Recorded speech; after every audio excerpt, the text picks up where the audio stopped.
Hello, ladies and gentlemen of YouTube, and welcome to another episode of Fanalysis, Star Wars. I'm Retty4, this is Greyjoy91. Hello. This is Evan95. Hello. This is Jen Sarai1. And this is Antoine Bandele. Okay, so this is Emissaries to Malastare. That's what we're covering today. It is the third arc in the Star Wars Republic line of comics. This was a six-part, six-issue story. If you want to call it that, it's more story like being a very loose, used very loosely at the moment. It's at least two, maybe three separate stories that were like compiled into like one thing. Seemingly, I would guess out of like editorial mandate, because this is the same writer that worked on Outlander, the previous arc that we discussed. This is Tim Truman again. This came out in December of 1999, so the same year as Phantom Menace still. And it feels like at that point, they'd been building up these new characters around Ki-Adi-Mundi, who was like the film character. He was like the guy from the film to represent the film. And then they built like every other character we dealt with and paid attention to was like their own creation, whether it was Sharad Het and his son Asharad or whatever. And it seemed like they were building up that team, you know, or in The Dark Woman. It was going to be Ki-Adi, his Padawan, and like his former teacher and the connection to Yoda and all that, right? This feels like somebody came along and said, nope, we're not doing that anymore. You have to talk about nip that one in the bud real quick. Toys to sell. Yeah, like we have other stories to tell. We need more film characters. So this feels like a very awkward transition out of like that first sort of, I don't even want to call it like an era, but just like that 2 or 3 arc streak where it seemed like they were going in a different direction, and then somebody else came in to captain the helm, like, you know, and just took it in a different direction. Visually, it's also a drastic change from the previous two arcs. In fact, it's particularly unique all on its own because they don't keep the style going for the rest of the series. It's not even the same artist all the way through. Like it switches art teams in like the middle of this or whatever, and maybe switches back. I don't even know. But yeah, it's sort of all over the place. And yeah, we have like copious notes to be able to like just follow this one this time around. I don't have all that being said, we do have a fairly strong start, or at least an interesting one. Huh? Yeah, I just want to say, like, real quick, like, the one thing that I like to, like, lead in with these so far, because they've been fascinating to me so far, is, like, how we came into this. Was it something we grew up with, something we read, like, much later after it came out, something we only read for research purposes, enjoyment? What is this for us? Well, you start, Evan. I just said you. That's fine. Well, as I said last time, this was one of the few of the Republic run that I actually read relatively early. You know, great one to start with, am I right? But yeah, it was something I just stumbled across in my local library and kind of skimmed through and thought, yeah, this is pretty cool. Put it down and never really came back to it for obvious reasons. For years later, the next time I learned anything about or remembered anything about this story was perusing Wikipedia and going, I've read the bit about the escape scene. When with the actual summit ending and the conclusion to it, and I thought, well, that's ridiculous, and then didn't really jig that it was something I'd already read until another few years later when I returned to it again for rereading. So I was like, yeah, this is not one that left a massive impression on me. Aside from the slight fleshing out of a character that I'd grown to love through Power Battles, which was Plo Koon. So yeah, that's basically all I have to say on this. What about Adi Gallia? She was in that game too. Oh yeah, but I got into her more from Jedi Starfighter, so, and her own books, of course, in the Apprentice run. Yeah. So, Evan, you next. Well, kind of like Callan, this was also kind of for me a continuation of kind of my Republic comics binge that I had when I was younger. I mentioned in the last video that there was a local bookstore that stockpiled these stories. And I was also looking at Wikipedia, and I remember I had a listing of all the story arcs in order. So I think I remember printing it out at the local Staples because I didn't have a printer back then. So I printed out this list, and I remember looking through it. It's like, okay, this one comes after this one. And I remember going to that same bookstore, and they had the hardcover version. Wow, that's a very nerdy story. That's all right. Connor. Oh, for me, I didn't actually read the storyline until I got hold of the omnibus Emissaries and Assassins. I have no history whatsoever. I pretty much just read it after I started my YouTube channel as part of my research. In fact, the big reason why I tracked this down was because of the duel between Asharad Het and Anya Kuro that starts off the storyline. Like, that's what I was here for. I just wanted the artwork. So it's fair to say your interest dipped pretty quickly into this then. There were a few It didn't hold you. There were a few little things in the storyline I kind of liked. I did kind of enjoy the fact that even though the storyline is a bit haphazard and scattershot, at least every single event that takes place is a direct consequence of the one before it. So there's at least a continuity of events to it, even if there's no guiding narrative. Fair enough. Antoine? I was only familiar with the tell-in because after reading Shatterpoint, I wanted to find out everything about Deppa, and so I did. And I never read the first part until I researched Kiadi, and then that's when I read the rest of it.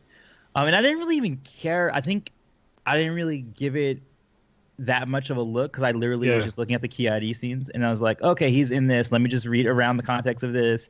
Okay, he's in this scene, rather than reading it all the way through. Just Beats Gathering, basically. Right, exactly. Yeah. Exactly. Basically the way I read Game of Thrones. Yeah. That's no way to read Game of Thrones. At least not the first 3 books. After that, I don't care what you do. The first book is really, really good. I like the first book. Yeah. So for me, I came to this I would say 6 or 7 years ago. And I was like, I started Republic after it got great, with the Clone Wars era and beyond. And when I realized that was deep into the line, I wanted to see where it began. And I was expecting there's a whole other half of this I've never seen. It's got to be great. So when I found this, and I was like, oh, this is so great. This is skippable, but this isn't great. So yeah, for me, this is been a big disappointment, because I wonder if it would have been if I read it back in the day, and just watch the series get better and better and better. I think it's definitely one that you can appreciate when you're younger as well. Before you've learned the characters, before what's the conflict? If you're 7 and you're reading this, what is going on? Cool, it's kind of the multicolored lightsabers. I guess in isolation it can, but the overall narrative still doesn't hold together. You're right. So yeah, even your young Callum wouldn't have appreciated it. And lady teleporting through or phasing through door. So cool. That only happens twice though. So if that's what you're writing on to hold the interest of a kid. Does anyone care about the Lanix or whatever? I don't even care. I just read it. But anyway, the Lanix don't care. So that's true. Yeah, no one in that summit cares except for the Jedi. No one and cares. Even them, they're kind of a bit, non-committed.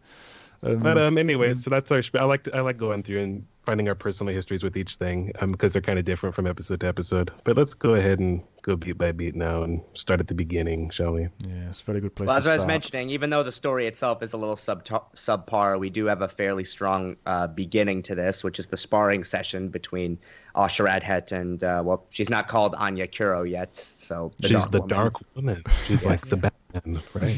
Yeah. Well, that's the other thing I want to mention. The reason why I came to this storyline so bloody late is, because I came to it, not the reason why, just because. For me, I've never thought of Anya Kuro as the Dark Woman, because the thing is that the first thing that I read that she was directly featured in was Clone Wars Volume 4, where she was identified by name. So for me, there was never this whole Dark Woman thing. I knew about it as something she did, but to me, she was always Anya Kuro. So when I was reading this story, it was like, okay, it's Anya Kuro. Great. Which, now that you bring that up, it feels to me like they changed, they changed the reason for her name at some point, or her title, I should say, as the Dark Woman, because it's toward the end of this sequence. But when even PL is like, oh, her methods are brutal, it's no wonder people call her the Dark Woman behind her back. And it's it seems like though her idea is that that's my title because I gave up my name. So it seems like that doesn't come up in these early issues, does it? She doesn't explain the name. No. Yeah. So I feel like a later it's only in that was Clone Wars comic that she really gives context to it. Well, so whoever wrote that was like, we need to make sense out of this because this is dumb. And they gave a good reason, but it's not here. Yeah, I suppose the way you could rationalize it is that she rejected her name and people started calling her the Dark Woman because she was so creepy, and she just embraced it because, yeah. No, yeah, I get that as a start, but this is fairly late into her career. It seems like PL should already know that. It seems like he doesn't. So I feel like they changed that. But anyway, this is probably my favorite. Well, yeah, it is my favorite sequence, period. In this whole arc with it, which is her training of Ashurad Het. If you want to call it that, it's more like an initiation. It's or a test, seeing if you're worthy to join. Yeah, it's definitely a test. Yeah. It's one of those She's things. really poking him and prodding him the whole entire time. Like she kind of jabs at the idea of him being like a half breed in like multiple ways, not even like not fully accepted on Tatooine as a Raider and not really as like a Jedi Padawan, which is a very common theme just in general. Like if you're mixed in any kind of thing, so that word is like it's progressive. You know, all the things that she's like poking and prodding about, like, oh, you have pride that you know you have your father's weapon or that you built your own or whatever. And I like that there's that dual idea that he has one weapon which is like kind of a Jedi construct and one that is a carryover from his father who was a Raider as well. So I think that all of that's working very well in this sequence. And when you said, Evan, that it's fairly good, I actually thought it was just like completely just good. And I thought the rest of the comic would have been like this too. And I was like, oh cool, this is like, what's so wrong? Why are you guys all like not wanting to read this? Like, why does it take a nosedive? This is actually pretty good stuff, and what she's doing is very interesting. I thought personally. I think one of the many strengths of it as well is that this particular sequence isn't really and doesn't have to be attached to a larger narrative. You know, this is one of those scenes that just simply stands by itself. So on top of the fact that it's very good, it doesn't suffer from the that lack of a through line that the rest of this comic does, or the rest of these series of comics, I guess, because none of this stuff is particularly terrible. I mean, some of it's weird and kind of just but the main thing that brings it down is the fact that it's part of this greater whole that has nothing to do with the different parts it's made up of. That's what if anything, it failed in like setting our expectations because even like the themes that it's being played out, it seems like it's going to be about Asherad, like when they're starting it, and then like it deviates like once they get to Malastare. Yeah, and then even deviates even more when they follow Mace. Yeah. So as a starting point, it's like, oh, you're setting up all these nice like little things, these lessons that might have to be he has to go through, and even they do a little bit of it too when he gets to Malastare and he's talking about like how different it feels for him, or even just bring up the notion that he's only been on 2 planets in his whole entire life, and like he saw the complete contrast of like barren desert to like a city completely Cityscape. Covered in Durasteel. You know what I mean? Like, and then to this place. So like I thought, okay, cool, we're gonna get something with him, but then that doesn't pan out. So if anything, it's kind of like, oh, did this like the beginning set this up for failure? Because then our expectations were like high, and then just I think what it is. I think it's an example of what Matt was talking about and how this whole storyline basically got Iron Man 2'd. This was going to be the start of a totally different storyline focused on Asherad, but then executive meddling kicked in and they were forced to pull a course correction and make it all about the other Jedi and ultimately about Mace, who's kind of the main character by the tail end. It's like Mace. Yeah, Mace has no business being like the main character from the start, but like he becomes that fully on like about 2/3 into this. And you're like, when, why are we doing this now? But okay, it's very weird. Also, I know it's subtle, but I kind of like the symmetry of how the previous story arc, Outlander, began with the narrator reciting the Jedi Code, and then this one has Asherad himself actually saying it. And I also like the decision of how he actually responds to a lot of Anya Kuro's prodding with the Jedi Code, like reciting it where it's appropriate to what she's trying to say. I don't know. It's just I like the symmetry of it from the previous arc. Yeah, and I like that as well because like he can say that, but does he mean it? Like that's what she's saying is like words are fine, but like how are your actions? And like he passes this test, but I mean it's he still should be tested. He should be getting this test as well. It's like the Jedi are kind of like appalled, like the Jedi watching this, like by her methods. But to me, this seems like, I think that if you're going to test somebody's, what's the word? Not really like resilience, but dedication, or willpower. And you have resolve to actually test bring in D&D. Yeah. Yeah, I mean, it's particularly apt when you're dealing with a Jedi who was brought in at a later age as opposed to a child. Yeah. Do you know who should have had this test? Could it be? What's his name again? Mannequin? Something. Yeah. Well, as we said last episode, what they were doing with both Sharad and here now Asherad was kind of setting up the idea of what they were we were all expecting at least to do with Anakin. Right. And Evan, you mentioned like the Jedi Code stuff here. The thing I like about this with Asherad specifically is that he's one of those characters where he would be the perfect example of someone you should see struggling and should see challenged by what he's being thrown. And to an extent, he is. There's enough here to make it compelling, and that he's not just breezing through everything like I'm the perfect Jedi. But at the same time, he's grounded, he's solid in his footing. You buy that he is on the right course here. It's kind of undermined a bit by the later in the comic when people keep kind of pointing lessons out that he already knows. But Here you can kind of see, okay, this is a character I can get behind. This is someone who is on that right path, and even this isn't going to break him. And I like the kind of establishment of that early on, because it's, as you say, he's an older character being introduced to the Order at a later stage, so that needs to be tested just from that alone. But he's also, a Tusken. This is not a culture that should be just immediately incorporated into the Jedi without testing. So I like everything about it. It's just well crafted and well placed here. Yeah, and it also backs with sense, because like his dad has been teaching him his whole life, so it's not like he's just perfect, because like he's been being trained. Yeah, it was pre-established. This all makes sense. So it's really compelling to read. I wish he had been the main character. Yeah. So after the session concludes, we get the Jedi coming in and expressing their disapproval with her training methods, and then we get a little bit where Anya confronts Asherad, questions why he was holding back, and then punches him in the stomach.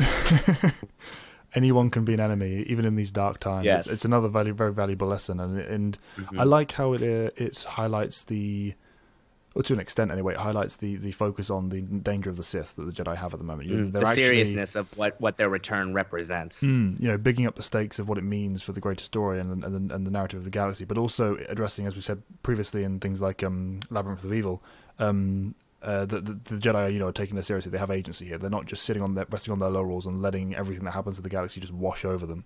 They're actively preparing themselves for the dangers to come. Or at least it seems so. Well, they're trying at least. One would hope, yeah. Yeah. And then we get the phasing through the wall scene. Before that, I like that at the end he says, I held back because you are not my enemy. And I would have loved seeing that same exact concept done with Anakin, maybe after a session with like Obi-Wan or something like that, or if it was like with an Anya or him doing that, so that you still get the indication that he's powerful and that kind of a thing, but then he still has some sort of like head on his shoulders. Like I kind of wish that freaking Asherad was Anakin. Yeah, ultimately. You said already. Outlander. It was basically a better version of the Phantom Menace, and like Asherad is being set up as a better Anakin setup. That we didn't really exactly. get. Because even that line like is significant to me. Like because you're not my enemy, but then like alluding later when you do become my enemy. Okay, now you will see the full capacity of my power. The circle is now complete. But you're going to say something? Sorry, Connor? I was just going to say about how the fact you mentioned that Asherad is what Anakin should have been is that the more I think about it, that would actually work really well, because basically build a parallel between the like straight up have Anakin literally be a former Tusken tribesman to set himself up as the strong commonalities with Luke, but in a lot of other ways he's the antithesis. Anakin has literally started off as a human Tusken Raider and literally wore a mask already for a good portion of his life, and then which kind of makes his whole life as Vader a bit of an irony, because he's basically just being forced to switch masks. Yeah, it could have been a route they could take. You could go somewhere with that. Yeah, there's a story to be told there. I could get. Yeah, you said a minute ago, Callan, that you wish he had been the main character, and I'm fine. I'm very happy with what we eventually get with Quinlan Vos. But yeah, I would have liked Asherad to have been sprinkled in more than he was. Yeah. It's as I said with the Kiadi thing. We could have had multiple main characters in multiple runs. Kiadi's story didn't have to end to introduce Asherad, and that didn't have to end to introduce Vos. These are things that could have carried on, and I wish they had done. Running parallel with one another. But as you said, for what we got, perfectly happy. I'm satisfied with what we did get presented, but there's just so many missed opportunities here. That's all. So moving on. Moving on thank to you, Antoine, Evan. You mentioned the scene in the corridor. Yes, Kiadi goes on his way to the council chamber, but Anya Kuro intercepts him, and they have a talk about Aura Singh. Yeah, the idea that she's just hiding in the walls and okay, I'm going to appear and scare the crap out of Kiadi. Scare the crap out of him. She left like literally the previous like, scene. She's Batman. Like that Batman does this shit all the time. I'm here. Mundi kind of almost faints too. Like he straight up goes like, "Oh my god, don't do that." By the way, I know it's gigantic head of Tonto, which makes me wonder, because how big does someone's head have to be for a Sarian to find it gigantic? Pretty fucking big. I'm just saying, how big was this guy's head? You can just envision the giant stone statues they would have built for this kind of legend. Yeah, brilliant. But yeah, aside from the fact that she randomly seems to do this by intention, she kind of jumps out the wall and then surprises him, and they have that kind of chat, and it reintroduces the idea of the Aura Singh situation.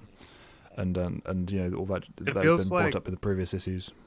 It feels to me like they thought this was going to go directly into what becomes the hunt for Aura Singh, but that's a few issues off. Like, so this is like an awkward tie-in because that's, like I said, that's like more than an arc away, I think.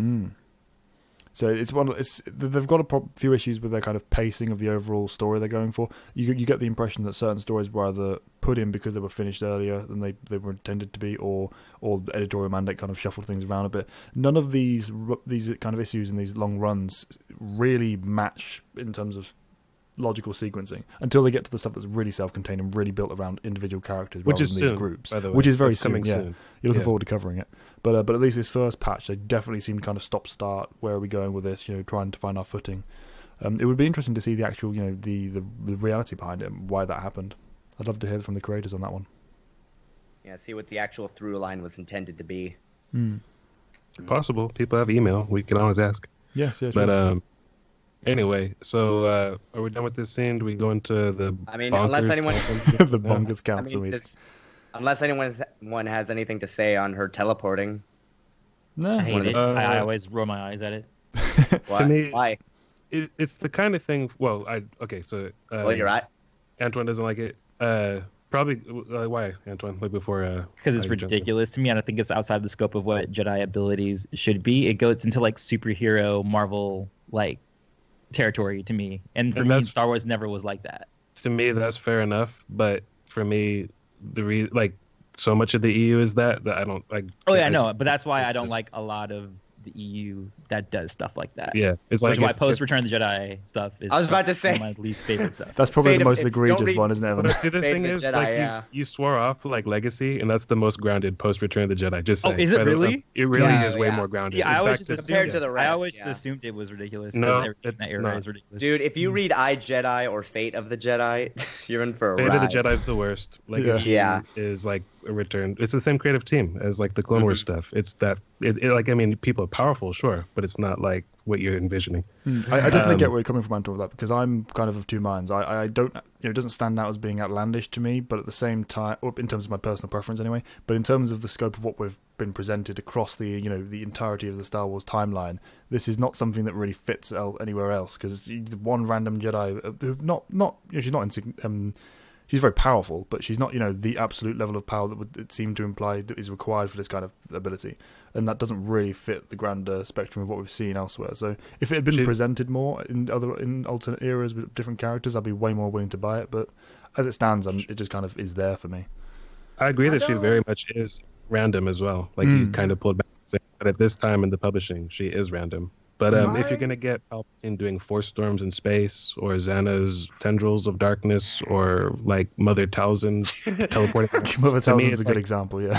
you know what I mean? It's just like okay, whatever. Naga Sadao So, making Jedi can do suns this. explode. Right. Yeah. So this to me is like fairly grounded, but yeah, it's not like the films at all. To me, my pinnacle force is the Old Republic trailers. That's what it should be for Yeah. me. I agree. I think we're all That agreed on makes- that one, actually, I aren't we? completely agreed on that. That's like the perfect version of Jedi combat and abilities. Yeah, I think we're all of the same mind when it comes to those, right? We always love the It's trailer up there. kind of Yeah, pretty presentation. much. Yeah. They're definitely up there, I'd say. Maybe It- one it of may- these days Oops, sorry, we Carly, should yeah. do a podcast review of those trailers. Yeah, Seriously. we absolutely will do at some point. It's I'm always on fine the with list. that. Let us know if you'd like to see that. I'm pretty That'd sure be they super would. casual. So yeah, that'd be cool. Yeah.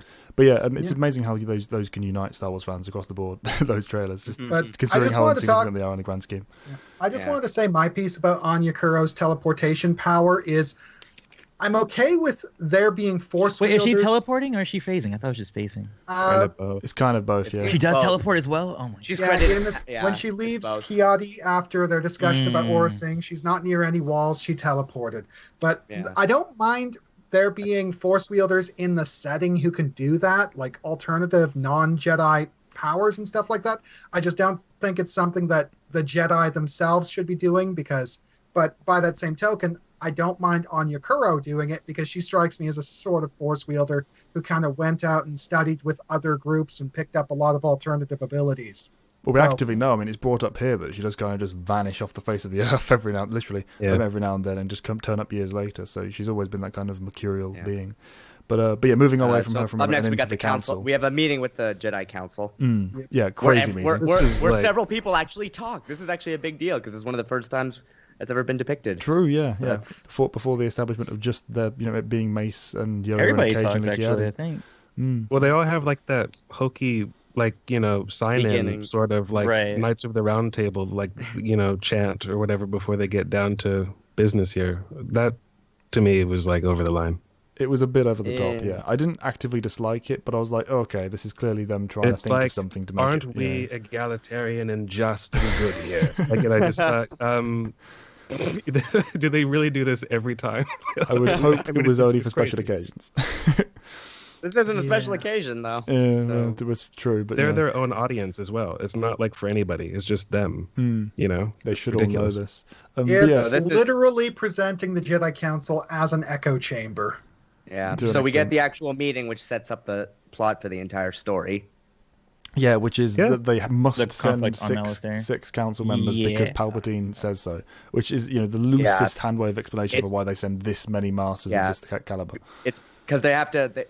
There's a peace summit going on between the Atlantic Red Route terrorists and the Atlantic, government, and they've chosen Malastare as like their meeting place, so it's on neutral ground. Yeah, Why as did if they the do that Grand could again? ever be that? Like, why did they choose Malastare? Like, Because Well, it's not because revealed the in Grand this suggested instance, it basically. but because the Grand were backing them up under the rug, so that's why they chose it. And we also get effectively Adi Galia's backstory revealed. Her parents and how she was recruited into the Order, as well as Evan Peel's. Yeah, I was going to say to his as well to an extent. Yeah, it's kind Yes. of it's kind of set up that doesn't really go anywhere because the elements Yeah. that they're You get talking about even do for get Dappa involved. too later, you get her origin. Yeah. I think it's someone else's origin that shows up too. Like they all talk about like very Yeah. briefly. They're how clearly- it came they've about. never They're had clearly trying to set characterization up up to this this. point. It's Right. like, here Yeah. I am, here's my shtick, here's my past, or here's my gimmick, like Mm. that's it. And they keep saying each other's names all the Yeah, time. I know. Like, the Yeah. full names drives me mad. That's not like just to- here though. That's just all to of remind these the comics. reader who they are, It drives me Right. mad. Like, Master Adi Gallia, or or Adi Gallia, rather than just Adi or Master Gallia or anything like that. Why they always do just that? It the drives me sentence. mad. Yeah, Yeah, I mean or that just is also sentence. that's also a bit of a '90s thing too. Very dialogue heavy, full pronunciation. Yeah, Yeah, true. The times didn't help, but yeah, it's just Yeah, it this always is irked one me. of the reasons why my favorite council scene is without a doubt the one in the Clone Wars micro series, because it actually felt like a natural conversation. Yeah. Whereas this feels more like one of the council scenes that you would get from TCW, where it's more exposition dump. Well, even they did Yeah. dialogue way more naturally than this. I mean, yeah. this is more like Yeah. Super Friends to me. Mm. Super friends. That's This is pretty bad. Yeah. yeah. So anyway, But, so they set up the mission and they choose 6 of their members, and those 6 are Mace Windu, Kiadi Mundi, Evan Peel, Adi Gallia, Plo Koon, and Yaddle. Yeah. Mace comes because, well, we must have a senior member of the council. I must go. Yes. Adi Galli's goes because she's asked, and even Evan Peel's because she's relevant. He's Well, relevant. I mean, Evan Peel's kind of a given. Yeah, 'cause it's- I mean, him and Gallia understand, but Yeah. everyone else, and like later on, they're even like, "Oh, I wish Stacey Teen was our Pilot. pilot. Just take him. You They- have like they half the say council anyway. that's Why also take not him? the only time. Every single time they need to pilot, they go, "Oh, I wish Stacey Tim was here." It's all over the place. I remember it from the hyperspace. That's Dark because hyperspace one. It must have said at the time on like StarWars.com, Pilot, he's a great pilot. Yeah, Actually, That was it. I can verify that. It's stated in the episode 1 visual dictionary, the original version, which I do own, that Saisi Teen was specifically noted as being an Iktachi pilot. Like, that's literally how his blurb in the visual dictionary starts off. I mean, at least he's consistent. So anyway, after we get that, we move into a little sequence between Mace Windu and Eth Koth. The Concordance of Fealty. Whenever Anyone got we anything talk to- about this, I always forget how early into like the kind of Was this a early retcon thing? prequels EU stuff it was brought in. It was. But the yeah. reason is baffling. What were you saying, Callan? So I would just say I always forget how early this thing appears in the EU material Yeah. of the prequel era. Just suddenly the Concordance of Fealty. Yeah, So- but then they almost so- never it almost never comes up again, which is the funny thing. So it's baffling because of the reason it's done is that it's not. I would have Well, understood. should we explain what it is first? Well, I mean, people have probably read the comics, but yeah, they Each exchange Goth each and other's Mace Windu lightsabers. switch lightsabers, and now Okay. they're giving them back, like to their proper owners, right? And like the idea is what? Like I've honored you by using Yeah, your like weapon. a show of like And bringing it respect back and to you friendship. without it. Yeah. Yeah. The Which actual is fair idea enough, is, yeah, it's fine. The but- entire concept is reasonable, if a bit weird to come up here, but yeah. It's very weird timing, but yeah. Or they need to do it in front of everyone. But I mean, It seemed like he actively wanted to do it. Because, before we go, Yeah, I want well, everybody he to does. witness Yeah, this. precisely. he does. Yeah. Gaze at my Well, we're all awesomeness. gathered here. I have Yeah. another important piece of business here, which is like it's super friends. But anyway, what it retcons is bizarre to me because it's not. I would have understood this had it come like after Attack of the Clones, where we established that Mace had a purple lightsaber, and like they were trying to explain why he used to have a blue one in earlier depictions and say that wasn't his or whatever. It's not that. His hilt doesn't match. Like, Yeah. in some toy that was given, like respective to like what's actually in the film. That's what they're retconning is the hilt. Which, So- I mean, to be honest, I admire the dedication to continuity, even if it's going to unravel about 5 issues later. But yeah, just the the fact that they put attention to this. I wish they had done it in a different story and in a different way. But hats off to them for trying at least. And at a different point in the continuity to explain why Windu's blade shifts from blue to purple. Yeah, at, Well, one, Yeah, at some wasn't it, point. wasn't it the Continuity- visual dictionary for Attack of the Clones that actually explained his, blue to purple blade? I Well, don't I was know. gonna say, Wasn't that in when that was continuity, did he get it between episode 1 and 2? His I purple believe blade? so in the continuity. Yeah. Because it still works because it's a different hilt entirely. Well, I Yeah. mean, but- Unless well, you read the Tales story where it shows think him as it's a not- Padawan getting his purple crystals. I would True. call It becomes that a more lingering confusing. I would call that a lingering inconsistency as opposed to something that was explained Mm. because it well unless they're trying to say that he put on like the finishing like the electrum finish of like his hilt which was like only reserved for like certain people Senior council members. unless they're saying he did that treatment in between the films but I don't know. I don't think it was ever explained. Sam Jackson didn't have a reason to use his weapon in the first movie and then he was like Right. okay my tricked out pimped out purple lightsaber and then they said yes. With BMF engraved on the pommel. That's fair enough, but I just mean, yeah, it's just like and it takes like 2 pages. Comic space is valuable when you're telling a story. Yeah, the fact that it's they use expensive. this That's for expensive. I know that I remember that Shatterpoint tried to justify it by explaining that Mace Windu rebuilt his lightsaber multiple times Oh. throughout his career. So Yeah. same model, but just complete Fair design overhaul. But It's You very know, hand wavy. it's- And that kind of makes sense too for like a battle master like him. Like he would want to mess around with different kinds of hilt types. Which one works best for him? And as we've It's definitely established, in character. many Jedi must have Well, like a it's like- rack of lightsaber colors that they can choose from each day for the amount of colors that just well, get the changed thing around. is, there is a We'll precedent get to that. for We'll get to that a because bit more when we get into the heavier action sequences. There is a precedent for that kind of redesign too, because I did my lore video on Darth Vader's lightsaber, and yeah, Vader rebuilt that thing quite a few times. Yeah. Often Not gonna always by happen. choice, but But in I any think case, we've talked enough yeah, about the we cut concordance to of fealty. Kiadi. We cut to Kiadi. He leaves the council to brief his Padawan. He's not in his room, and then he goes outside and finds Asherad out, looking at the night sky with Anakin. No, in I want to his say new real Padawan. quick, In his new Padawan garb. yeah, which is cool because like we hardly ever see that. Like this is right after him being taken into the Jedi, but I want to say real quick before we talk about the subject matter, they wrote this scene thinking it was going to get cut. Like they didn't think that this was going to make it through to the final edit. So I'm glad that it skated through, or they just Because it's said, "Yep." actually a pretty good scene. It's a and good scene. It makes sense because those two would try to find some sort of friendship with each other because they're both from Tatooine. They're both like, yeah, well, what the hell? Where are we right now? Like, what is this? And they have a connection later on during the Clone Wars, and of course. Is obvious. I'm not giving them credit for this way back when they wrote it, but just the irony of them both becoming Sith Lords, and starting in the same place. In the wider expanded universe, Ashrad becomes Darth Krayt, of course, and just seeing this early interaction with them being like these fledgling Jedi that trying to find their place and uncomfortable.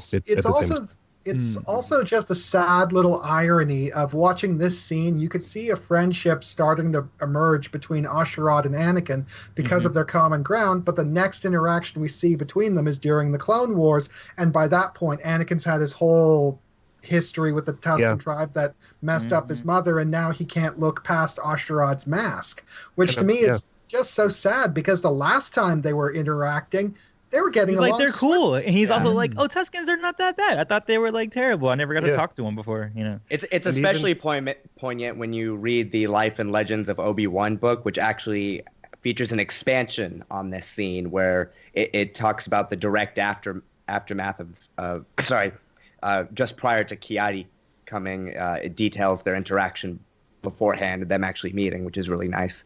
Oh, that's cool. And Matt, you mentioned earlier that like how do we get introduced to this? So I knew about this scene in particular first from the Essential Guide of the Force, Jedi versus Sith, because it's a spread in one of the pages, and it's like one of the side panels is like a long like aspect ratio with whatever it is, and it's Ki-Adi with Ashred and Anakin, like done in really good detail, like more even than the comic has. And so I was just like, oh, that's cool. In what context did they ever talk? And then when I realized like, what's this little thing, I had no idea what the context of that was. It was one of those glimmers of brightness in this very dark arc. But But yeah, so it's a cool scene that wasn't expected to be allowed, but it's there, and I'm glad it is. The pod racing too, because it's something that Qui-Gon I think mentions briefly in episode 1, where he's like, "Oh yeah, I know a Malastare pod they're very fast." Does he mention that? I didn't know that. I haven't seen that movie in so long. I remember that they talk about like humans don't or can't do it, but yeah, pod racing was a thing I felt like bored by when I was 7 when I first watched it. Oh yeah, I was bored by that shit. Never got into it. Was anyone not? It's weird though. It's like a dividing line because like I'm sure that there's tons of people. We're gonna get comments. I love that scene. Like people love the pod races, or they're like entirely meh. Like there's no. To me, they're entirely fine. The problem is they went on so long. Yeah, they took up way too much screen time. 26 minutes or something like that. Yeah, if the pod race scene was like a quarter as long, like they just made it like a super intense 5 minutes where it's literally just a super long single lap where everything happens, that would have been great.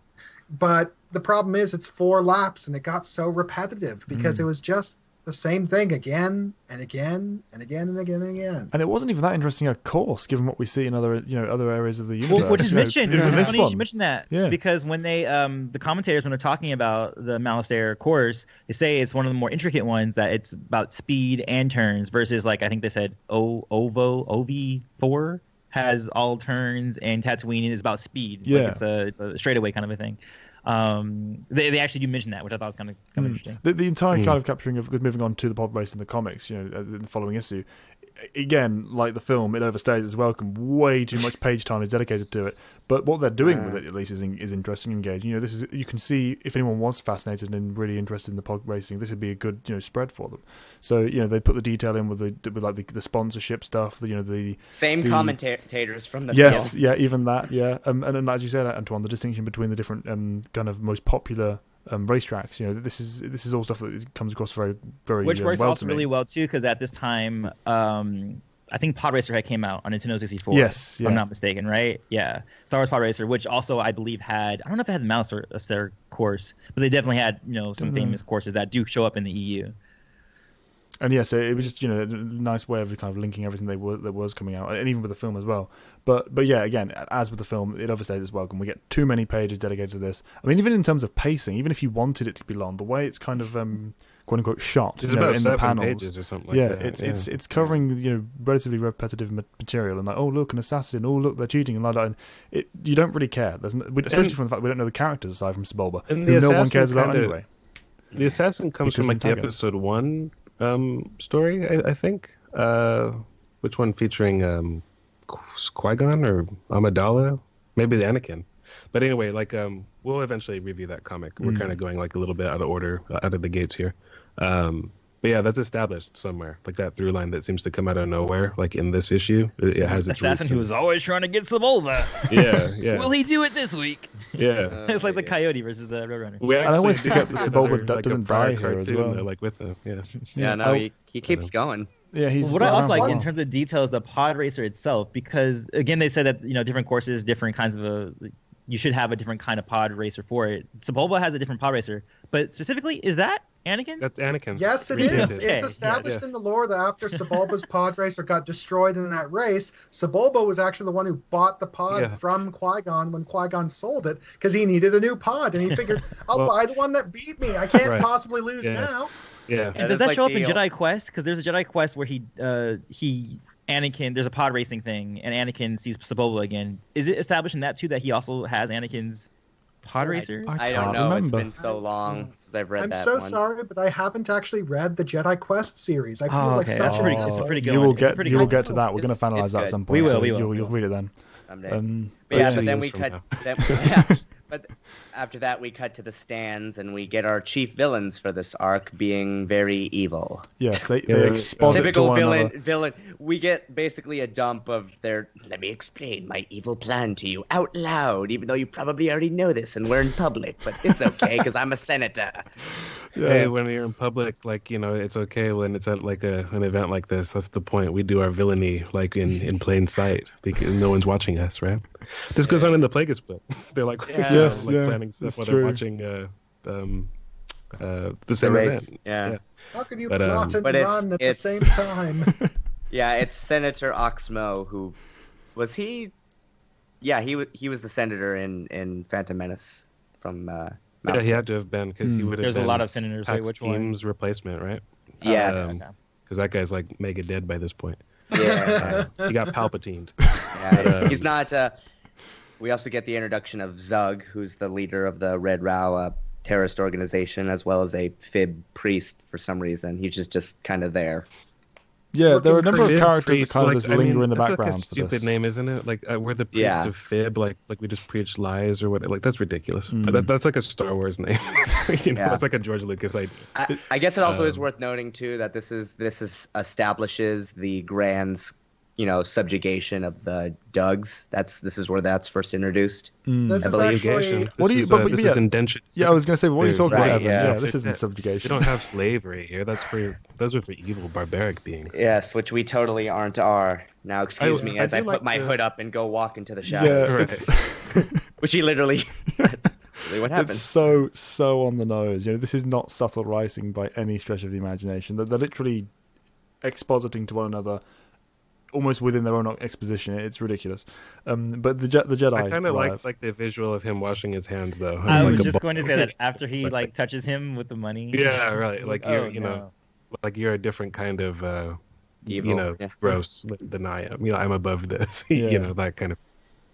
But it is the- on the nose, but I still like it. Yeah, no, it's But I do like the idea of for sure, covering but- up the politics with a sporting event or just any kind of event, because that's like some social commentary right there, like having something like, look at this way while we do some backroom stuff over here. Oh, Granted, it is kind of clumsy in the way they do it at the event itself. Like usually you And would do it when- in a room. Yeah, it's like the whole thing should Right. basically be like taking place in like the private box of the Grand Right, Senator. private box would work. Yeah. Where it's like all the doors are closed. It's like they still got the windows open. They're watching the race, but no one can hear them. No one can see them because That would have worked better. But I think it was Callan. Did you mention before we started that like they're basically telling each other what they already should know by this Right. point? Yeah, as Evan As said you there, know, yeah, we as made you- this plan a month ago, and I will tell you everything that you're supposed to know. Yeah. and we're doing it as conveniently the Jedi are arriving in the distance. It's just, it's so pointless. And And the ridiculous. sad thing is conveniently that they arriving in the could, and the sad thing is that it could have been, if they just tweaked the dialogue a little bit, it could have been used to build up the character interactions between the characters. Like have it so it's like establish the distrust and the fact that they're not willing to rely on each other, but they're being forced to. So instead it's presented in a, so remember that you're supposed to do this, this is it. Yes, I know I'm supposed to do this, Yeah, that and was- this. Shut the Precisely, hell up. yeah, exactly. That's exactly how you pump that into dialogue. And I that's mean, how you get the exposition out. Because Yeah. it's like, oh, remember, because they're here. And now that you mention it, like Callan, you just said, "Oh, the Jedi are arriving in the distance." Like later on, Mace is concerned about like revealing their presence, and Yeah. they took a fucking Jedi, cruiser, like it just like Yeah. landed like in the Same middle of the with- city. Yeah, he made the same. It's Those are like the most It's unsubtle ridiculous. Yeah. ships to go on missions. You're not wrong, but yeah, this entire thing. I mean, we talk about it because of the nature of the kind of how unoffensive this arc is, and because this scene is entertainingly bad, but it's still inexcusably bad because, as we've said, it's very easily fixable.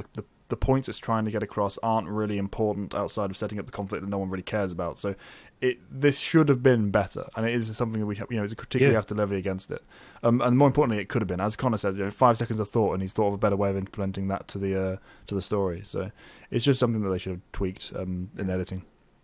But yeah, the Jedi arrive. The Jedi arrive, and we get their interactions with the The Grand Jedi are Protectorate. here. Yes, I do like how Plo Koon just being so humble. Oh, just a simple Goes, roof says overhead. all this stuff. sleeping.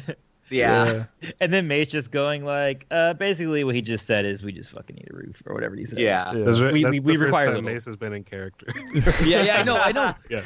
Yeah, because even in the first scene, I felt like it was kind of weird that he was weirded out by Anya. I'm like, you're kind of tough cookie too. Why would you be so like off-put by her? It's the way he's been talking as well. He was like, as we all know, we Jedi here have ever been the guardians of peace and justice. Like, Again, I don't think I think they should any of know you. that. But I mean, to be fair, there was no establishment for Mace because he had a few lines in Phantom Menace. But who looks at Mace or like Samuel L. Jackson and thinks he's gonna talk that way? You know what I mean? Even George Lucas didn't write very well for Sam. Yeah. I know.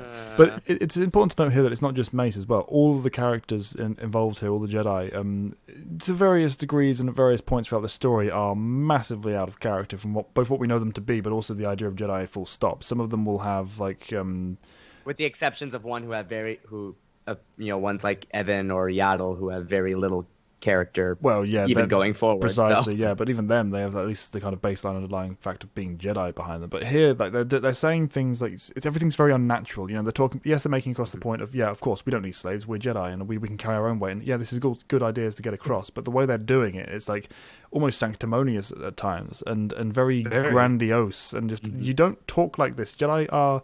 Yes, they're humble, but they're not like throwing their humility into your face when they speak. They just are. And these kind of stories don't let Jedi just be. They always kind of try and preach to the audience and to the characters around them, which it always bugged me. It's probably what we get lent there to the soon. We get there soon. Yeah, we do. I mean, I wouldn't say belligerent, but I definitely would say more force. The dialogue makes them seem more forceful than they, necessarily need to be. Yeah. It is it's very on the nose and over the top. Yeah. But yeah, then we get that led little to their sequence place. with Kiadi and Asherad talking. That's where we get another good scene because it involves those two. Yeah. These two are probably the the line exception drop to of the him rule. not Actually, being familiar. Oh, sorry. no, these two are probably the exception to the rule I've just said there. They tend to be more natural in this. The writers seem to be more familiar and comfortable with what they want to do with these two characters, so they've got that going for them at least. Did you guys mention the writer thing? Yeah. The fact that the writer is the same from Outlander, yeah. Mm-hmm. Yeah, which baffles me, given the nature of the two stories. This seems like the kind of scene that would have just been there in like his original treatment before they told him you have to shove in all these like 5 or 6 other characters that don't need to be here, and because this mission is like it doesn't need more than 2 Jedi, does it? Doesn't need more than 2 knights, even let alone masters. Xanatos and Qui-Gon did like something similar with his old planet, like, and it was just those two, and it was a master apprentice, not like 6 high council masters. Like what? The only explanation given is that Palpatine Jedi wanted them here there because Kiadi's got his Padawan. Right. That's a lot, and like they're half the council. They're not like random, Jedi that like were sent by the council. They are the council, and another gets sent title, later, which is funny as well. Well, this is like a force you put together to take on a Sith Lord. Yeah. Not help negotiate. Sorry. Go ahead. Back to the scene with Asherad, just to get things back on point here. Like, I'm waxing philosophical, yay. One of the things I do like about this scene is that Asherad is, he's actually just as uncomfortable with this setting as he is with Coruscant, because he's not accustomed to a planet filled with green growing things. All he's ever known for his entire life has been desert, and now he's been exposed to 2 radically different environments. And what I find so interesting is his discomfort with an environment that's ostensibly kind of a paradise, because to me it also kind of makes a point about the way he needs to be tested as a Jedi, because as a Tusken Raider, he had Tusken discipline because he was in a harsh environment that called for Tusken discipline, because guess what? You're a Tusken Raider on Tatooine. You got to be harsh to not die. But the idea that as soon as you remove someone from that kind of an oppressive setting and place them in a place where everything they could possibly want is right there at their fingertips, their discipline will often just die, and they'll succumb to overindulgence because of proximity to a desirable thing. But the thing I like is that Asherad is super uncomfortable with something that most other people would consider desirable. And himself, the whole impression I have is he really wants to go back to Tatooine because it's a place he understands. It's a world that he knows for a fact is out to get him, and he can be certain in that knowledge. Here, he doesn't know which way is up. I like how Kiadi is able to relate to him by, sort of mentioning his connection to Saria and how he kind of has a similar relationship with his home planet, and how he kind of encourages Sharad to kind of take that feeling of home with him wherever he goes, help him grow as a person. Which, to be fair, that theme does carry over a bit with Mace, and the reason why he even wants to go to Nar Shaddaa, because the Act Dogs are from Harncal, which I don't even think is named. They just say it's his home world. It didn't have a name yet. Nah, just his home planet. I like the kind of idea that they're trying to establish that sort of that appreciation for home and appreciation for their personal backgrounds in the Jedi, because that does kind of get taken away. They kind of they that in the lore in the greater universe they explore different stories. They kind of put the clamp down on how much familiarity and awareness of that the Jedi have with their past and their heritage. So that hadn't really been introduced into the EU at this point. So it's a good way of playing with the different characters that are being introduced and playing with their personalities, because you can use the lens of, this is where I've come from, this is what I've learned, these are my people and my cultures and my heritage and stuff. You can use that as a gateway into stories about them. As we've done with Kiadi already, as we're going to lean on with Mason a bit. And the same with Evan and Addy here. It's kind of what they're all doing with these early character introductions. The other thing is that I think I discussed this in our last one, Outlander, is that I think it would probably vary a great deal from Jedi to Jedi, because some Jedi probably would think it is important to reach out and get to know their birth families and their native cultures, kind of as a reminder of what they're supposed to be fighting for as Jedi. But at the same time, I also get the impression that some Jedi will be like Ron Harkim, who had no interest in his birth family, no interest in his home world, and the only reason why he met his father at all is because his father approached him. If Vidar Kim's other kids had not been killed, Ron Har never would have met his father, and he wouldn't have given a shit. Well, it's all it comes down to like personal preference. I mean, you don't necessarily, being connected with your home world doesn't necessarily. Well, it does. It can affect a Jedi's outlook, but in terms of just his capabilities in serving the Order, at least in that capacity, it doesn't change all that much. I mean, look at someone like Obi-Wan. In fact, has there ever been a story where he went back to Stugin? I actually can't think of one off the top of my head. I think it was described that he did go back to his home world and did meet his family, but it was only something that was mentioned, like offhandedly. It was never directly featured. I didn't know that either. I've forgotten about that one. If that's something I've read. Anyway, that leads us to our first action scene with Adi and Evan getting attacked by Raud terrorist. Yeah, no, it counts definitely, but it's just funny to call it that because what we get to see from different characters in this story, even let alone the greater EU. But yeah, they go to kind of very quick engagement. confront their tailors and like, oh my god, they're shooting at us as the two just pull their guns and immediately start blasting away. Clearly these characters are not one familiar. does not need to force to see that. Adi Gallia, instead of just Adi. It's interesting how many people seem to be completely oblivious to the ways of the Jedi and the power of them, because it's not exactly something that should be a secret at this point. Well, I mean, you have a galaxy with trillions, and you have only a few thousand Jedi. I mean, stories spread. But just because you've heard about something in legend is not the same thing as seeing it with your own eyes. True. Shaolin monks are like do some crazy shit, and like until you actually meet one, I don't think you really care until you see what they actually can do. Right. Well, but they also don't have that much of a connection with not everyone accepts this. Like, not everyone accepts that they're all true. They're like they're legends. Yeah, no, I can understand like the kind of surprise at certain abilities, but these guys are like, what? They can block blast bolts. I mean, that's not exactly. Well, I mean, they do that in the films. I know. Like in the Phantom Menace, they're like, "Did you ever see a Jedi use the Force?" Like, or what? Like, it's a stupid line. I know. Like, have you ever heard of a Jedi who could use the Force? It's in there. It's in the movie. I know. It's ridiculous. Yeah. It's always been irritating to me when it comes up because you're right about the Shaolin monks, Antoine. But if the Shaolin monks were connected to the governments of the most powerful countries in the world, that wouldn't really be a thing. They'd be more known. It's just well, they're connected, but they're not like a branch. Like their secrets and all their like rituals and stuff aren't complete public knowledge. Yeah, it's ironic though, because the Jedi themselves make it so that so much of their internal workings is public knowledge, but no one actually knows because, well, how many people can actually be bothered to go onto Holonet Wikipedia and read up on the Jedi Order?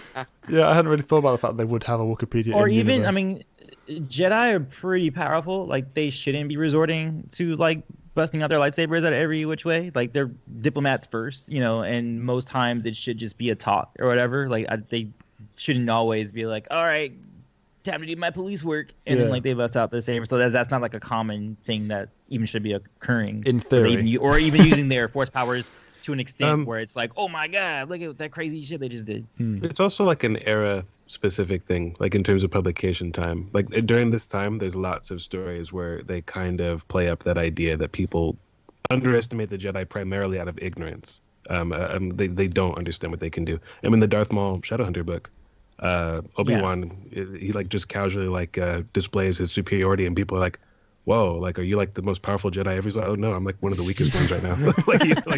I love that sequence. But then it makes more sense with the Clone Wars, because the Clone Wars, like, they would have become more public. Like, oh my god, these things exist. Like and that's why that mistrust kind of could happen too, because you see them at their height of their power because they just have to, because they're at war, and you're like, okay, that's scary. Like those kinds of people are out there.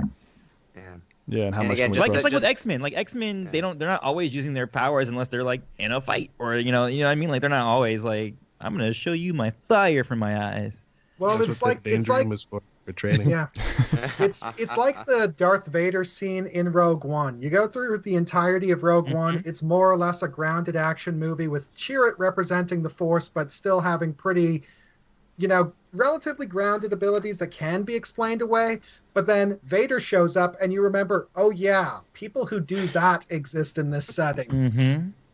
Yep. Very terrifying. So the attackers escape and they try to pursue, but they get away with the help of some Grand Guards, and they get a funny little interaction. Yeah, little Kiadi presenting his, usual lack of subtlety and just stubborn bluntness. Right, it's like, this person, I don't think this person has a brain. What's the point using his Jedi mind powers? Kiadi, he's standing right in front of you. This is a negotiation mission. Yeah. These are aggressive negotiations. Yeah. By the way, Kiadi took his beard and turned it into a goatee, wrapped it for this. Yes, I noticed it now. So it doesn't get singed off. That's actually pretty cool. He did that for like one issue of like Outlander too, like just weird artwork decisions. But anyway, I'm going to wrap my the Gamorreans look just like Ninja Turtles to me. There's a panel. I think you guys know which panel I'm talking about. When we get to like the Gamorreans, but they legit look like Donatello and Michelangelo, like standing next to each other. Boy, now that would have been a different comic. And then you have Yaddle on the next page, and it's just a bunch of green. It's a slew of green. The infamous Yaddle mind trick moment as they're waiting outside. We'll get to that. We'll get to that in a second. But then after they escape, we cut back to Oxmo just being evil again. Yeah, not much to say about that, but other than what we did before, it's just just random Oxmo stuff. But so that leads into the next issue, which has the Jedi in the waiting room, and we get Well, first, what leads to the Yaddle confrontation is Asherad gets bumped by a Gamorrean. He's about to try and fight it, but Yaddle's like, "Oh, I'll take care of this." I like that he specifically states he didn't draw his blade in anger, because again, it's coming from that grounded space where he's very much aware of what he needs to be as a Jedi, and he's not stumbling at all here. But at the same time, it's highlighting that kind of cultural difference where I was hit. I've been taught by my father and by the Jedi way. If someone attacks you, it's okay to to respond to that. It's right to do that. It's not like he's how dare you bump me when blade immediately in hand. And yet at the same time, what I don't like about the scene is that the Jedi don't seem to quite get where he's coming from at this point. The Jedi throughout these issues are kind of teaching him lessons he doesn't need to know, and he's taking them on his chin and being very graceful about it, of course, as he should do. But maybe be a bit less preachy with the person who's clearly not in need of them, guys. Yep. But yeah, so we got the Yaddle sequence. Using her feminine wiles, because I get the impression that this whole panel, they were trying to illustrate Yaddle in such a way that to make her look as attractive as possible, but the problem is it just doesn't work. The problem is it's not very possible. And it's also like, I just don't need the image of her and a Gamorrean in my mind, it's not a thing that needed to happen. Yeah, I mean, at first glance, like I remember when I first read this, I was like, "Oh, she's just doing a mind trick." But then when you so brave. So big you are, so strong.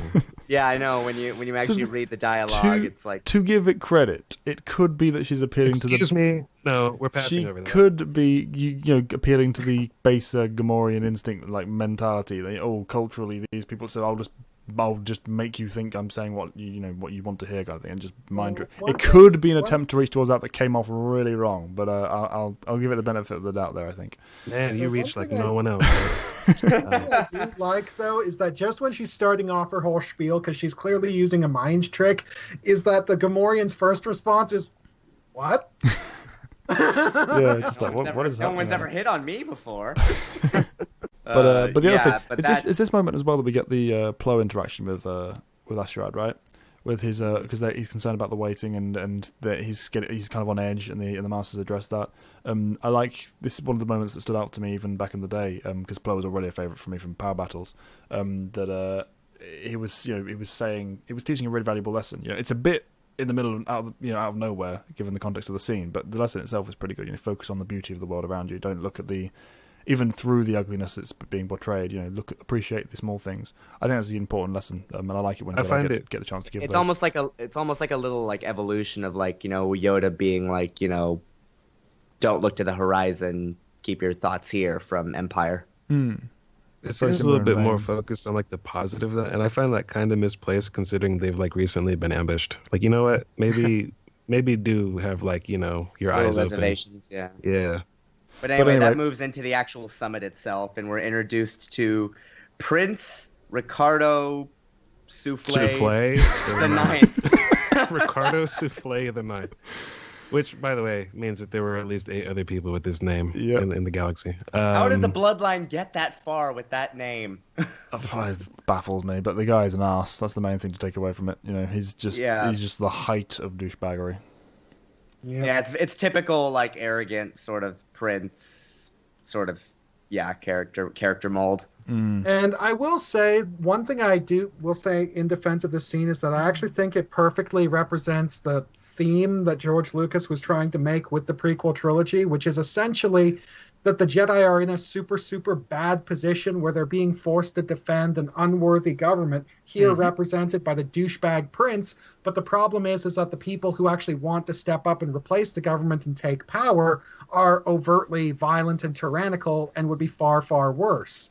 And the Jedi are in a position where it's like, who do they back? Do they continue backing the corrupt government that's going to keep being corrupt and inept, or do they back the revolutionaries, who they know for a fact are going to be much, much worse? It's like, what do they do? Which way do they turn?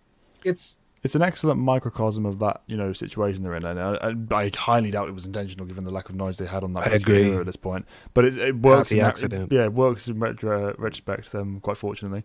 But yeah, it's definitely a good example of that kind of on a smaller scale, because every single situation they've been going through in this era is basically going to be being up to that larger problem that faces the galaxy as a whole when the Clone Wars kick off. Many stories in this pre-Clone Wars arc of these comics dealing with that.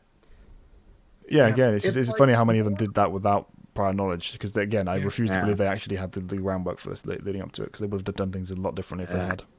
Yeah, unlikely. It's like more and more, I think, is that the only way the Jedi could have evaded what happened is if they stepped up and took control of the government and actually tried to course correct directly themselves. But the problem is that they didn't do it until it was literally too late. Right. But anyway, the Red Rao come in, and we get an interaction with Evan Peel and Zug, and we learn a little bit more about his origins, namely, what that confrontation was that involved Adi Galia's parents, as well as how Evan got his scar and why he keeps it, which is a nice little bit of character history. Yeah, don't really go anywhere with it. Again, just kind of surface level. Just going, this happened once, and this is why we have this weird animosity here. It never goes beyond that, which is a shame, because it's the sort of thing that could be attached to the greater narrative of this arc, and have it focus more on Adi and Evan and see where it goes. But it just doesn't. So it's just kind of there. It's a little thing that you basically be summarized in a single line of Wikipedia, and that's all it'll ever be.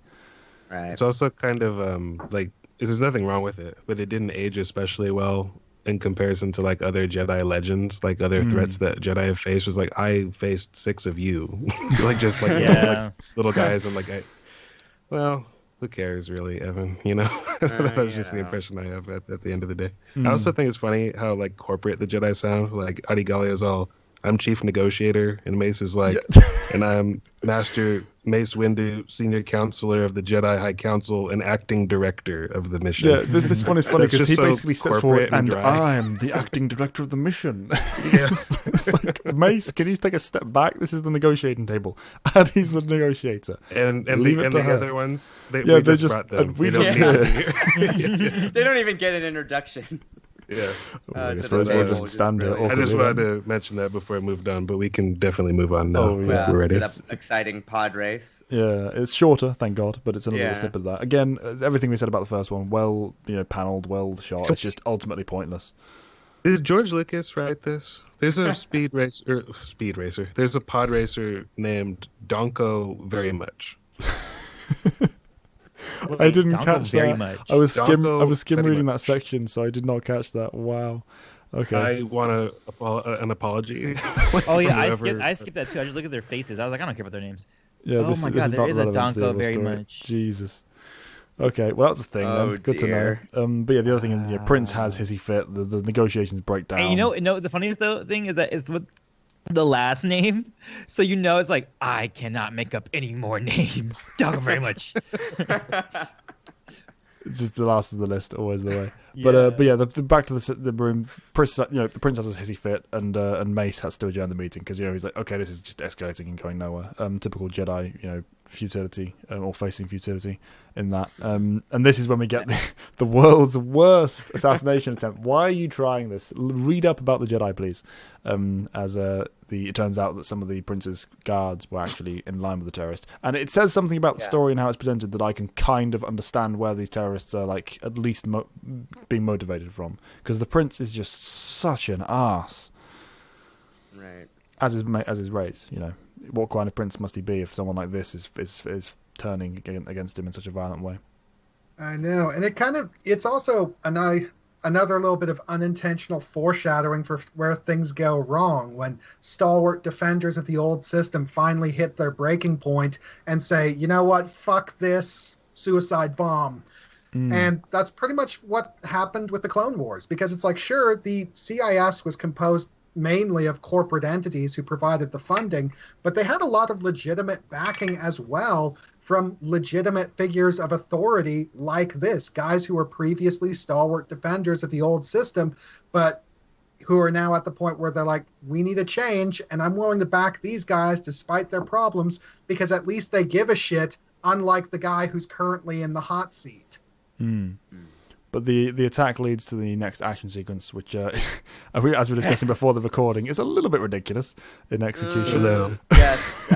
So Evan Peel cuts their speeder in half, and then Mace, and Adi fall, and they grab onto each other, and then Mace grabs onto Sebulba's pod. The funny thing is, though, Why that is the this a immediacy, thing? precisely, How is this even conceptualized? the immediacy, Like, I mean- the immediacy of this action, though, Evan Peel goes straight to, well, I guess I'll just slice this thing in half. Then, he can just force push and knock these guys flying. This is what the other people on the other I speeder didn't draw do. my lightsaber for nothing. He's a Jedi Guardian, that's what they do. By the way, I guess is this a moment we could talk about, diverse saber colors or. Well, I'm just saying. they all have them. Yeah, it's cool. different. It's consistent though with power battles though, because you Yes, have yeah. Plo Koon with his orange and Adi with her Yellow for pinkish, Plo. red. Yeah. It's worth noting sorry, yellow yellow. for Plo because Yellow, orange yeah. is also present with Yaddles. Yeah, So, not a single green blade in this arc, which makes me sad because that's my. Oh, that's my color. we don't have My enough of those elsewhere. You can sod I off know, with I'm your just- I'm- normal colors. Right. But yeah, I'm pretty sure everyone here except for Mace has had a green blade at some point anyway. Yeah. So Yeah. there's- it's true.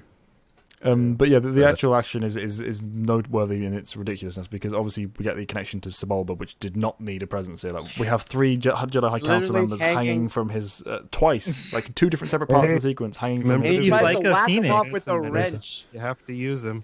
Have to It's use that character from the Phantom Menace. God. He tries to whack him off with a wrench, for God's sakes. Also, Oh, and I noteworthy- like to mention kind of what the levitation thing. yeah, that was exactly what I was about to say. You go ahead, Anton. Yeah, No, go ahead. 'Cause I have It- more that I'll probably add on that. It's noteworthy that they say they can do this because levitation is elsewhere, obviously, and it hadn't been kind of established even in the original films at this point. This was something they could do easily. So it hadn't been established elsewhere in the since or before, and yet apparently I think Tails, I think established it. True, does but it have wasn't in the films. Afterwards. Yeah, It also shows up in Tales of the Jedi. There's a scene where that's what Evan said. Sorry. I literally just said that. I'm so Literally. sorry. And also, derped. one of my favorite scenes in Deceived was when Homegirl, Arn Lanier. Lanier does it, like when they're coming, and she does it with the bounty It's hunter more like she's a, with. yeah, it's kind of like a guided fall. Yeah. Right, exactly. And then Well. also in Clone Wars, TCW, Anakin and Ahsoka on Geonosis do it when they like fall off that.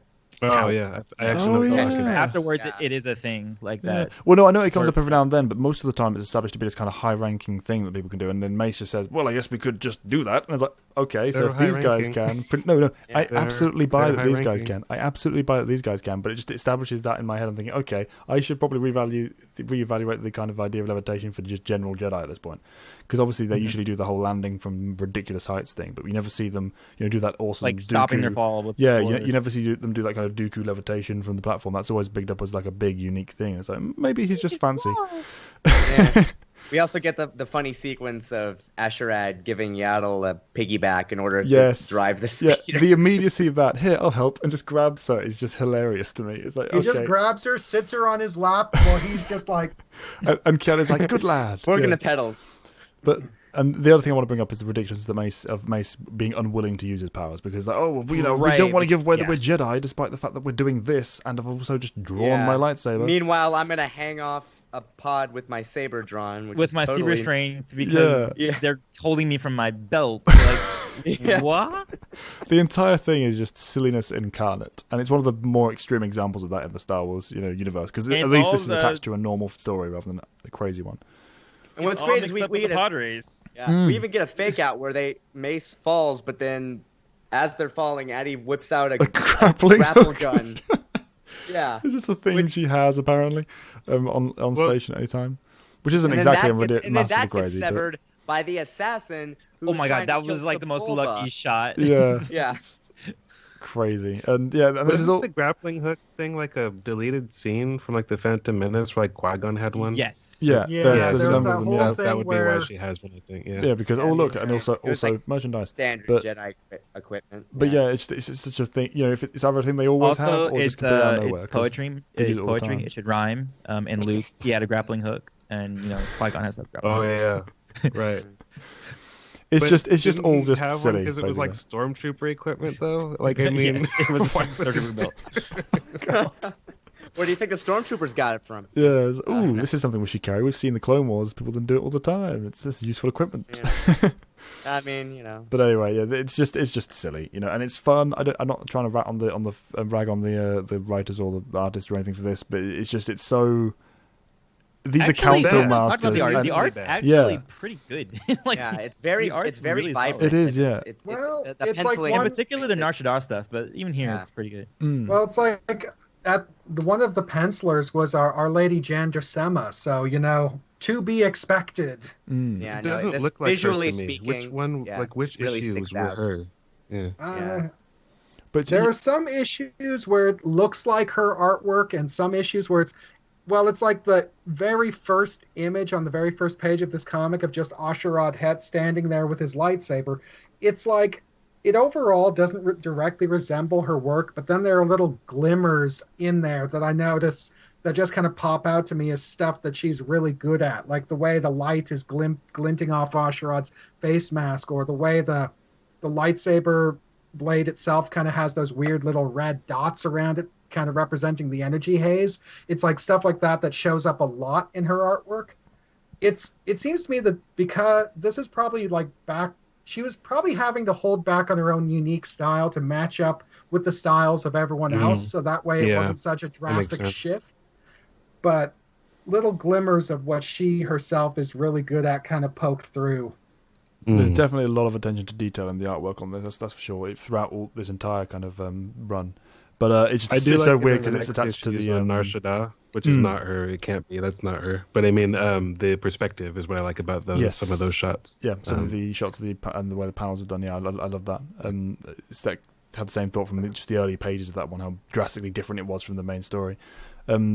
And yet still not jarring in a way, which is impressive by itself. But yeah, just the craziness of this entire scene leads to them realizing, oh wait, if these guys are if these guys are betraying them, then we must protect the the delegation, and they fly literally through the window of the prince's place. But just before that, we get the prince, the Red Route confronting the prince, and originally Zug was just going to kill him with a knife, but then he decides that's too messy. Well, first I want to talk about just what the prince is doing when the guards burst into his room. He's chilling. He's chilling on a cushion, drinking wine, and has a whole bunch of Twi'lek slave girls, just waiting on him. And then the terrorists burst into the room, kill the guards at the door, and then the fib priest says to Zug, "Hey, weren't those guards members of your organization?" Yeah. And Zug's like, "Oh, really? Totally forgot. Don't care." In case Moving on. forgot these guys were supposed to be the bad guys, let's just have him kill his own men for literally no reason. Ridiculous. But again, we've covered the ridiculousness of this comic more than enough at this point, so let's just get through it. So he decides a knife is too messy, so instead he's gonna have him be eaten alive by act dogs, which they just bring in because I do find the quick little dialogue bit between Zug and the prince to be kind of interesting, because it's like the prince is like, "So what are you gonna do? Are you gonna hold me hostage and ransom me back to the government?" And Zug's like, "No, that wouldn't work. Your government fucking hates you. They pay me to keep you. So I'm just gonna kill you." Like I said, even the Lennox don't care about this story. And no one does, because even when this wraps up after the confrontation, when the Jedi turn up, the guy flies out and dies, and the ridiculousness of that moment. We'll get to that in just a second. But... Well, let's get to it. It's fine. Okay. We don't need to spend any time on this. Yeah, he jets out the window and is immediately killed by the pod racer. Yeah, and the Jedi are like, "That's unfortunate." Yeah, well, whatever. they just do not care. As you said, the fight is pretty cool. I like the interactions with the Ak dogs, which is relevant because it comes up later, obviously, in the next part of quote unquote Emissaries to Malastare. That has absolutely nothing to do with Malastare at that point. But so it sets up that at least, and it's a really relatively good looking fight. But there's nothing substantive to talk about. Their their hunting tactics, which comes up later in Shatterpoint, which is Again, established. Also, we get one of the few action scenes for Yaddle. So, if anyone's making a video with her, there you go. Yeah, noteworthy for that as well. It's just basic action fare though. It's nothing of particular substance outside of the nods to continuity and the inclusion of people that don't usually get a thing. Even though "Hold on, Adigardia, I'm coming," and zipping through the air, Yaddle on the way she is. It was just still managing to fill it with that cheese that this arc is known for, which wasn't the most enjoyable thing in the world. Jedi are not supposed to be action kapow heroes. They're supposed to just be Jedi. Well, it just feels like someone said, "This story is boring. Stop. Yeah. Just stop telling it now. And let's go to a different planet." So, which I'm all on board with. And that cuts to a different planet, specifically Nar Shaddaa. Well, I guess a moon, right? It's true. Sorry. Mace resolves to go because Mace realizes that the Act Dogs are from his home world, which doesn't get name dropped. He just refers to it as his home world. And he's like, "I'm going to go investigate this on my own. You guys go back to Coruscant because the plot doesn't need you anymore." Yes. I'm the main character now. Why wouldn't he just take them with him? I don't understand this. Can't have all the Jedi Master especially because he's going into the frickin' underlevels of Nar Shaddaa. It's like that's 10 times worse than the underlevels of Coruscant, and the underlevels of Coruscant are pretty fucked up. Yeah, I mean, we mentioned earlier that you wouldn't normally send 6 Jedi Masters to something like that Malastare Emissaries, but at least with this, it would be a little bit more justified. The writing from the first, because there wasn't really a lot of good writing, but the prose that opens up the Nar Shaddaa, I thought that was a really good line. That said, a dark globe of Duracrete and metal. The moon orbits the hut. A Hutta like a parasite circling a dangerous host body, hovering but afraid to hatch or attach itself. Which I was like, oh my god, that was really good. Yeah, really elegant. That was, yeah. I said before that we did this, I said this arc gets pretty good for me. Emissaries to Malastare is all right after they leave Malastare. Like that's what I said before we started, and I stand by that. I don't mind that this isn't like the greatest issue I've ever seen, but it's interesting and it's character based, and it carries forward. It establishes these two and their connection, which Not didn't just need these to go two as anywhere, but I'm glad that it does. Yeah. Well, The other thing I do like is yeah. that this. The other thing I do like about this issue is that it's a perfect example of what I was saying about how the storyline, even though it has no cohesive narrative direction, it at least has continuity to it. Windu is here for a reason. That's a direct consequence of the storyline we just saw. It's the and it little also things. seems like more connected to what we were talking about at the start with like the origins of Aura, and like having like her mother here. This is her mother, right? Well, I mean, it has to be really in the way it's told, yeah. That's I the mean, way. it's never- Unless she's completely. It's never like confirmed, but it's strongly implied by It how looks a visually- little bit like Anya, too. She is like a tweaker and like unreliable source, but I believe her. I believe she Yeah. believes herself. I believe she believes this anyway. And I love the angle when they're pulling her initially, and the overhead shot with the rain coming down. Like that panel is like really, really good to me. I don't know if you know what I'm talking about. The one where she's being dragged out of her little hobble. it's the overhead shot. yeah, You I actually see see what the you're rain at different angles. No, it looks very nice. cinematic, very cinematic. And when Mace steps out of the angle. dark as well, very, very cool. Yes. It's like it's rare that kind of Yeah, it's moment carries for me because sometimes it can be oh really you're doing that again. But this one was a good one for me. It kind of He's fit. like, yes, it could. Now it is my business. Release it. Yes. But then going back to the thing about people not knowing about Jedi, why are they so frightened? Yeah. Yeah. If people don't know. I feel like a Nar Shaddaa Jedi, Come there probably often. Yeah. They would be it's more a problem inclined planet. to Back in know, line. Well, I think the other thing about that, the reason why the ignorance of the Jedi is also an issue, is instances where people discount all of the stories as just rumors and don't take them seriously and aren't afraid, which can lead to the exact opposite problem. It's like people explode into terror when a Jedi shows up, or they're like, oh, a Jedi. Who cares? Gun. Or there's a third option, which makes them more inclined to attack because they want to see, let's see if I can bag a Jedi. Yeah, I which mean, a lot like of people go as for. we learn later on, like Agent happens. Polar like routinely beats up rooms of thugs Yeah. on this planet. Is that? Well, even like Darth Vader in the Empire comics, remember a bunch of thugs tried to take him down when he was looking for a rogue Jedi. So And I don't understand why you would ever attack someone who just looks like Vader. But What's the best case scenario in that situation? forget rumors. Yeah, you just look at him. But It's like even if Vader didn't have force powers, he'd still be scary because he's a human bulldozer. Exactly. But the Yeah, situation but anyway, kind of we get the fight escalates, scene. and we get a little bit of a fight doesn't really begin at this point. He starts things off, and then oh crap, more of them, which is when Depper enters the fray. I really love the kind of connection between these two and how it's portrayed, and the kind of snapshot personalities we're given before them. That Very banter they got, satisfying. it just screams master student. And also equals and peers. You can see the kind Right. of the both layers of that, which and it really kind of plays for me. I really like it. And yeah, like you said, Antoine, the banter, it's just pretty satisfying.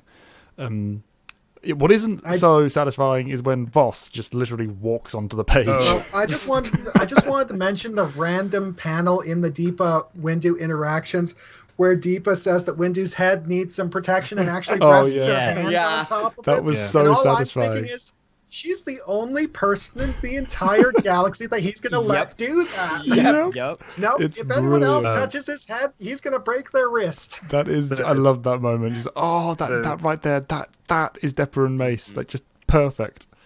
Yeah. And And his expression makes it more with the cocked heartbreaking, eyebrow too. is just Yeah, it's brilliant. like, Yeah, You yeah, can- and it makes it heartbreaking because this is the memory that he has of her when he has that recording initially at the beginning of Shatterpoint, and he's like, "Wait, no, like this could not be her at all." You know what I mean? And he gets there and like sees how far she's gone. Like that build up, I think it's really good if you have this context before reading Shatterpoint. Yeah, it helps a lot. Would recommend this to anyone before they go into that book. Absolutely. Well, or as a companion piece, you can like read it afterward and it still works. You know what I mean? Oh I read it yeah, after. for sure. Yeah, I read it after too. But me it's too. nice context ahead of it as well. If you want to know what an act dog looks like, That Oh as right, well. because that's the thing. When the act dogs came up, before I even read that, they're act dogs. I was like, they look very similar to what I thought like an act dog would look like, and I was like, oh my god, that's what an act dog is. Like after reading Shatterpoint. Yeah, very cool. But yeah, Voss shows up.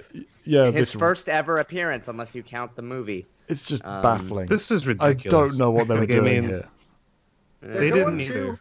Like somebody said, heavy. so we have another character we're cooking up, and we need you to give him a preview before that issue comes out to hype people. It's the Nick Fury moment, you know. Yes, I was gonna say that. It's like a post credit, but it's in the middle of the movie. At the start, even. Yeah. The other thing is just the fact that they're going so hard to ramp up just how much Quinlan is supposed to be this mysterious Jedi, akin to the Dark Woman, and I know they did justify his presence afterwards by saying that this is actually the mission where he lost his memory, but still, it's like the shift in his personality between what we see here and what we see in the rest of his appearances, even in the flashbacks talking about what he was like beforehand, this is just really out of step because they just went too hard.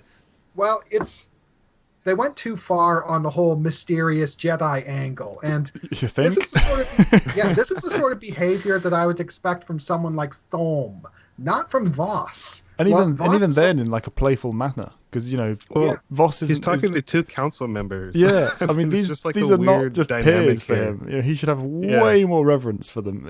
Not that they would necessarily want it, but that's just the thing that should be a part of this, and it isn't. It's like, oh yes, Jedi. I am also a Jedi. It's true. And it's like, but can you just drop the hood, you idiot? It's just dumb. It's just awkward. Yeah. It's crazy. But anyway, but yeah, he walks off the page as quickly as he came into it, and he's like, "Well, thank you for delivering the plot, random stranger." And yeah, they head off to the to find where the smuggling's being taken place, and they're given a speeder by I cannot pronounce. Yeah, I didn't even bother. Whatever. But yeah. They take the speeder because that's the thing, and they fly. And I like the little moment where Mace is trying to offer money. He's like, "Oh, I couldn't possibly." Mace I insist. Well, okay. Yeah, I insist. Oh, when I was saying about the backstory stuff too, because Depa was found by Mace when her family was being attacked, or actually, I think they had been killed by pirates at that point, and they were about to kill her and her sister. And then that time, and they just have a single line like pirates, and I mean, if you have no context, you're like, what? But then knowing the backstory, you're like, oh. That's why she hates the pirates, or just hearing any kind of thing about pirates. Yeah, understandable. Yeah, so then they get the speeder, and then we get our first view of the Circus Horrificus, and it's not the actual Circus Horrificus. Technically, it's the they provide the entertainment, but yeah, this is just a random hut arena. Does it even get named? Actually, the arena itself, in the title part. Just random. It's like when it's introduced, it literally says "Meanwhile below." ... That's it. Yeah, ominous and sinister enough. That's all. But yeah, it's a hut. It's that hut run arena, and we get the usual stuff you'd expect from that arseholery. Not exactly the most pleasant. Making our Atlantic prince look wholesome and dedicated by contrast are the huts. I mean, it's Nar Shaddaa. This is par for the course. Well, not at this point, of course, but from our experience retrospectively, it is. But yeah, we get the kind of approach to the arena by Mace and Depa, who are attacked by these just random demon bat creature things that just descend upon them and cause them to crash into the arena. And as we said with the previous action scene at the end of the Malastare stuff, this is just kind of standard action fare. It kind of goes on a bit longer than you'd expect it, though, because this is one of those situations where it's trying to focus on the two characters, Mason and Depa, and as a result, and kind of the connection to his backstory on this planet as well. And as a result, it kind of extends the otherwise very simple action beat that would have just been played off in any other story. Mm-hmm. We also learned that huts apparently can function with only half their brain. I like this. Yeah. This was fun. Yeah. The half-brain hut?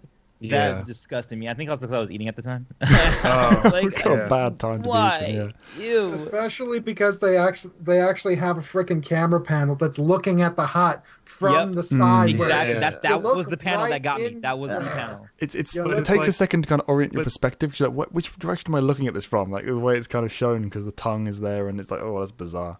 But yeah, it's very cool. The fact that one of them's like, so huts can survive with like half a brain. It's like, yeah, they can function that way. I don't know if that's a compliment, if that speaks ill of them, or that's so good. Like that, I would watch a movie with banter like that. Not even banter, just commentary like this. Like, oh, they have thoughts and they can crack jokes or crack wise rather. I mean, it's fun. It's the best thing about this comic by far. That's the key word here.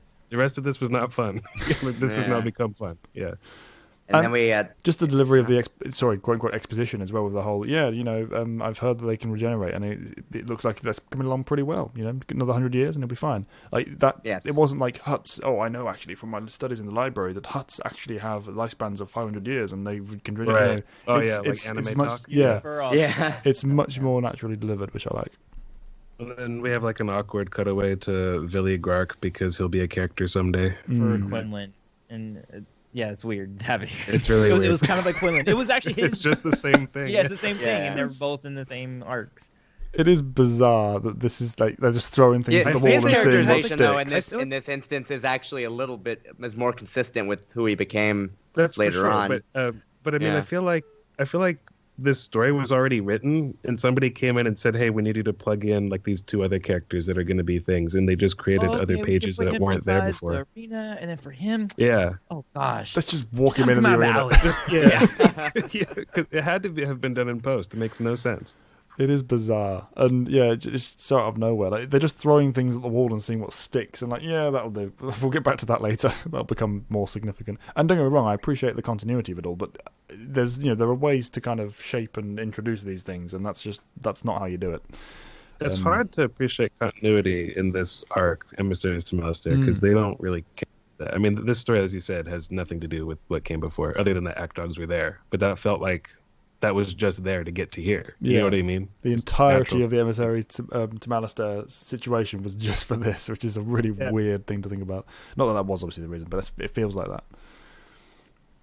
But yeah, they wrap up the situation with the dogs, huts. and we get the little fight scene with the act dogs. Which is fun. Pretty good. Yeah, it shows their teamwork in a hostile situation, which is nice. They have like that symmetry thing, but it's not too far in the hokey territory. And it doesn't go on overly long there. It just feels like they watch each other's back and fight the same way. Yeah. And then Billy's bet goes wrong, and he gets attacked by Sebulba, who's apparently just there watching. Why is Sebulba so prominent? He's practically the main character at this point. Why is he always here? It came up as, it's a random dog. Oh, wait, no, that's actually Sebulba? And it kind of doesn't look like him as well, to an extent. So it's like, what is going on right now? Why is he the main character? It's like the first time we've ever seen him not in his, like, racing gear. So. Like some random person's all, Sebulba the Doug. He'll get that would be like if Obi-Wan burst in, like, it's Kenobi the human. Yeah, I mean, like that's just so stupid. Oh god. Maybe it's noteworthy that he's the dog because he's actually from a slave species, and he's a prop racer, famous. I suppose that could be an explanation for that.